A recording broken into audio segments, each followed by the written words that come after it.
জুবায়েরপন্থী কওমি দেওবন্দি আলেমরা প্রায় মাওলানা সাদের একটি ভুল উল্লেখ করে থাকেন যে মাওলানা সাদ নাকি বলেছেন হেদায়াত আল্লাহর হাতে নেই। আমরা এই ভিডিওতে প্রমাণ করব যে জুবায়েরপন্থী কওমি দেওবন্দি আলেমরা দ্বীনের আলোতে মুসলমানদের সাথে মিথ্যা বলছেন। জুবায়েরপন্থী কওমি দেওবন্দি আলেমরা অন্য একজন আলেমের কথাকে ভুলভাবে উপস্থাপন করেছেন। চলুন প্রথমে মাওলানা সাদের সেই বক্তব্যটি শুনে আসি।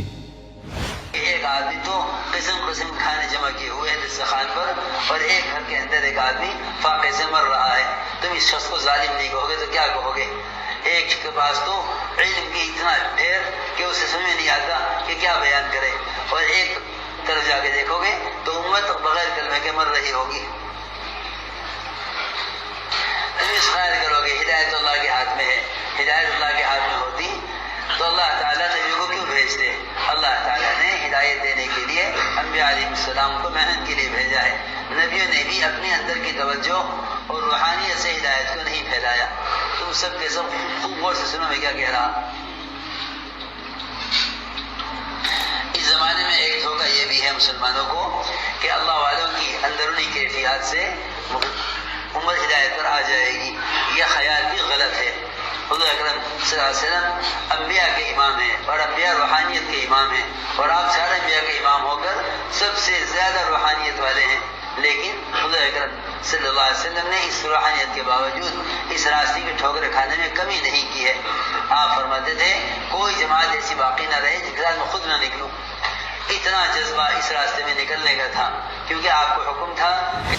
মাওলানা সাদ তার পুরো বক্তব্যে কোথাও এই কথা বা এই বাক্য বলেননি যে হেদায়াত আল্লাহর হাতে নেই, অথচ সাধারণ মানুষের চোখে তাকে দোষী সাব্যস্ত করার জন্য যে বাক্য তিনি বলেননি সেটাকে তার নামে চালিয়ে দেওয়া হলো। শুধু তাই নয়, বরং তাকে কোরআনের ৭৯টি আয়াত অস্বীকারী হিসেবে কাফের বানানো হলো। জুবায়েরপন্থী কওমি দেওবন্দি আলেমদের বলবো, এটা শুধু খেয়ানত নয় বরং মিথ্যা অপবাদ দেয়া। মাওলানা সাদ বলেছেন হেদায়াত আল্লাহর হাতে থাকলে আল্লাহ নবীদেরকে কেন পাঠালেন? আসুন এবার এই কথার সঠিক ব্যাখ্যা এবং সত্যটা জেনে নেই। এই বাক্যের দুটি অর্থ হতে পারে। এক, হেদায়াত দেওয়ার মালিক আল্লাহ না, নাউযুবিল্লাহ মিন হাযা। দুই, হেদায়াত অবশ্যই আল্লাহ তাআলার হাতে, কিন্তু এর জন্য চেষ্টা মেহনত করতে হবে। এখন প্রশ্ন হলো মাওলানা সাদ কথাটি কোন অর্থে বলেছেন তা বোঝার জন্য উক্ত বাক্যটির আগের এবং পরের কথাগুলো খেয়াল করতে হবে। হেদায়াত আল্লাহর হাতে থাকলে আল্লাহ তাআলা নবীদেরকে কেন পাঠালেন, এই বাক্যটি বলার পূর্বে তিনি যে কথাটি বলেছেন তা হলো, এক লোক তো বিভিন্ন রকমের খাবার তার দস্তরখানায় জমা করে রাখছে, আরেক ঘরের মধ্যে এক লোক না খেয়ে মারা যাচ্ছে, তো এই লোককে জালেম না বলে আর কি বলবে? মাওলানা সাদের এই বক্তব্য থেকে আমরা বুঝতে পারি যে যারা ধনী সম্পদশালী, যাদের ঘরে খাবারের কোনো কমতি নেই, তারা যদি মনে করেন যে আল্লাহ রিজিকের মালিক, সুতরাং সকল মানুষের জন্য খাদ্যের ব্যবস্থা করা আল্লাহর দায়িত্ব, আমরা ধনী সম্পদশালীদের কিছুই করতে হবে না, এমন ধারণা কোরআন বিরোধী। আল্লাহ তাআলা অবশ্যই রিজিকের মালিক, কিন্তু তাই বলে সম্পদশালীরা ধনীরা তাদের দায়িত্ব এড়িয়ে যেতে পারেন না। আল্লাহ রিজিকের মালিক এই কথার অর্থ কি? আল্লাহ তাআলা বলেন, ভূপৃষ্ঠে বিচরণকারী এমন কোনো প্রাণী নেই যাদের রিজিক আল্লাহর জিম্মায় না রয়েছে। তিনি পৃথিবীতে স্থাপন করেছেন অটল পর্বতমালা এবং তিনিই পৃথিবীতে রেখেছেন বরকত।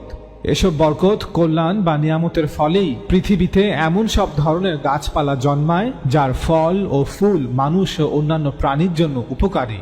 এই বরকতের কারণেই মানুষ একটি বীজ বপন করে এবং পৃথিবী তাকে তার ফসল হিসেবে কয়েক শত বীজ দেয়।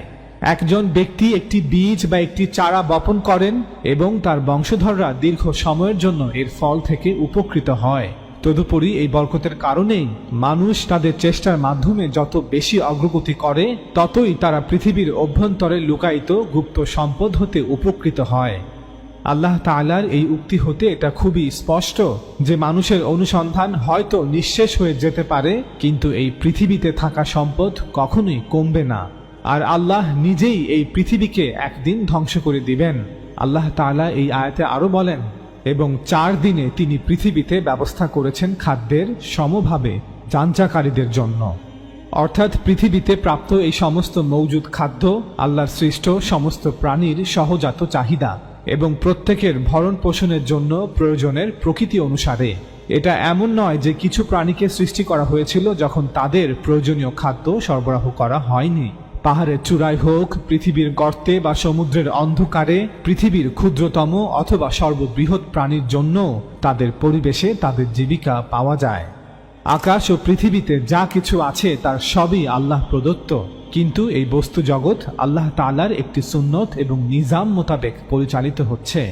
সুতরাং কোনো মানুষ যদি চেষ্টা না করে তবে আল্লাহর সুন্নত ও নিজাম হতে সে নিশ্চিতভাবেই বঞ্চিত হবে।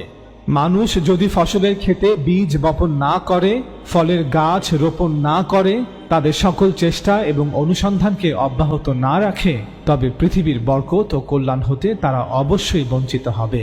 এটাই আল্লাহ তাআলার সুন্নত এবং নিজাম। এই কারণেই পৃথিবীতে যারা সম্পদশালী এবং ক্ষমতাশালী, তাদের দায়িত্ব হচ্ছে তারা যেন তাদের সম্পদ এবং ক্ষমতার সঠিক ব্যবহার নিশ্চিত করার মাধ্যমে পৃথিবীতে বসবাসকারী সকল মানুষের মধ্যে রিজিকের সমবন্টন নিশ্চিত করে। আপনার ঘরে খাবার আছে তাই ক্ষুধার্ত মানুষের বিষয়ে আপনার কোনো দায়িত্ব নেই, এটা কোরআনের শিক্ষা নয়। আল্লাহ তাআলা বলেন, যারা আল্লাহ তাআলার উপর ঈমান রাখে এবং তার উপর ভরসা করে তারা আল্লাহর প্রতি তাদের ভালোবাসার কারণেই মিসকিন, ইয়াতিম ও কয়দিকে খাবার খাওয়ায়। মাওলানা সাদ আরো বলেন, একজনের কাছে এলেমের এত পাহাড় যে সে বুঝতেও পারছে না যে কি বয়ান করবে, আর তোমরা আরেক দিক দিয়ে দেখবে যে উম্মাহ কালেমা ছাড়া মারা যাচ্ছে।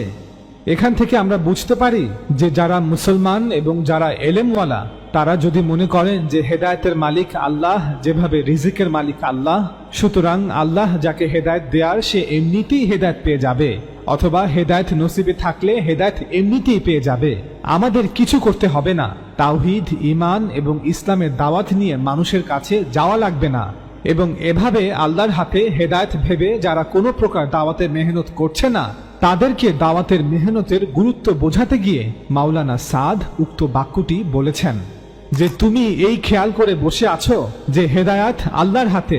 হেদায়াত আল্লাহর হাতে থাকলে আল্লাহ নবীদেরকে কেন পাঠালেন? আল্লাহ তাআলা হেদায়েত দেওয়ার জন্য আম্বিয়া আলাইহিমুসসালামদেরকে মেহনতের জন্য দুনিয়াতে পাঠিয়েছেন। অর্থাৎ দুনিয়াতে আল্লাহ প্রদত্ত সুন্নত ও নিজাম হচ্ছে মানুষকে হেদায়াত বা সঠিক পথ পাওয়ার জন্য চেষ্টা করতে হবে। যারা তাওহীদের সন্ধান পেয়েছেন তাদের দায়িত্ব হচ্ছে অন্য মানুষ পর্যন্ত তাওহীদের এই বার্তাকে পৌঁছে দেয়া। আল্লাহ তাআলা অবশ্যই হেদায়েতের মালিক, কিন্তু আল্লাহর সুন্নত ও নিজাম হচ্ছে তিনি নবী রাসূলদের বাছাই করেছেন যাতে তারা মানুষকে এই হেদায়েতের পথের সন্ধান দেন।